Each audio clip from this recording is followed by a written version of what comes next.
পুলিশকে মেরে মাথা ফাটিয়ে দেওয়ার অভিযোগ এক যুবকের বিরুদ্ধে। বসিরহাটের স্বরূপনগরের ধোকরা গ্রামের ঘটনা।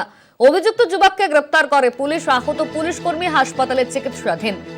সঞ্জিত চক্রবর্তী আমাদের সঙ্গে ফোন লাইনে রয়েছে। সঞ্জিত, ঠিক কি ঘটনা ঘটেছিল, পুলিশের তরফে কি বলা হচ্ছে? দেখো, এই বছর 28-এর যুবক হচ্ছে ভূদেব মন্ডল। ইতিমধ্যে তার সকাল থেকে তাণ্ডব শুরু করেছে, অর্থাৎ উত্তর 24 পরগনার স্বরূপনগর থানার যে বাংলালি গ্রাম পঞ্চায়েতের ধোকরা গ্রাম, সেখানে সকাল থেকে শুরু করে প্রথমে তার বাবা মাকে বেধড়ক মারধর করে। আক্রান্ত হয়ে তারা হাসপাতালে ভর্তি। প্রতিবেশী একজন আসলে বয়স্ক মানুষ, তাকেও মারধর করে।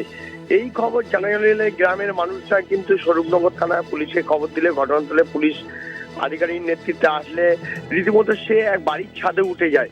কিন্তু পুলিশ সূত্রে খবর সেই যখন যুবককে ধরতে যায়, পুলিশের সঙ্গে রীতিমতো ধস্তাধস্তি বাঁধে এবং ওই যুবক একটা বাস নিয়ে এক পুলিশ কর্মী মাথায় মারে, মাথা ফাটিয়ে দেয়। তাকে গুরুতর অবস্থায় তাকে উদ্ধার করে সারাপুর নির্মাণ গ্রামে ভর্তি করা হয়েছে। পাশাপাশি এই ঘটনার জেরে উত্তেজনা তৈরি হয়েছে। ইতিমধ্যে পুলিশ ওই যুবককে গ্রেফতার করেছে। প্রাথমিক অনুমান তার সে মানসিক ভারসাম্যহীন হতে পারে, এমনটা মনে করা হচ্ছে।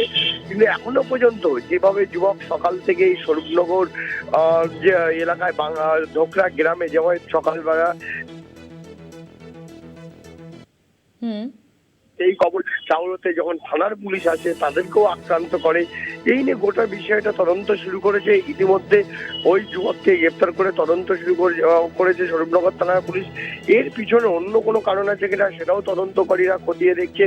এখন এর আগেও ওই যুবক নাকি গ্রামে বেশ কয়েকজনকে মারধর করতে বলে অভিযোগ, এবং বেশ কিছুদিন বন্ধ থাকার পরে আবার নতুন করে যখন আজকে এই সকাল থেকে নতুন এই ঘটনা ঘটায়, রীতিমতো উত্তপ্ত হয়েছে ধোকরা গ্রাম।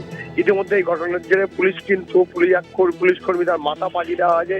বেশ কয়েকজনকে বাসের বাড়ি মারা হয়েছে, গুরুতর অবস্থায় হাসপাতালে চিকিৎসাধীন। এবং যে পুলিশ কর্মী মাথা পাঠিয়ে দেওয়া হয়েছে তার ইতিমধ্যে সিটি স্ক্যান করা হয়েছে। চিকিৎসকরা বলেছেন যে পুলিশের অবস্থা স্বাভাবিক রয়েছে, কিন্তু এর পিছনে অন্য কোনো কারণ আছে কিনা সেটাও খতিয়ে দেখছে স্বরূপনগর থানার পুলিশ।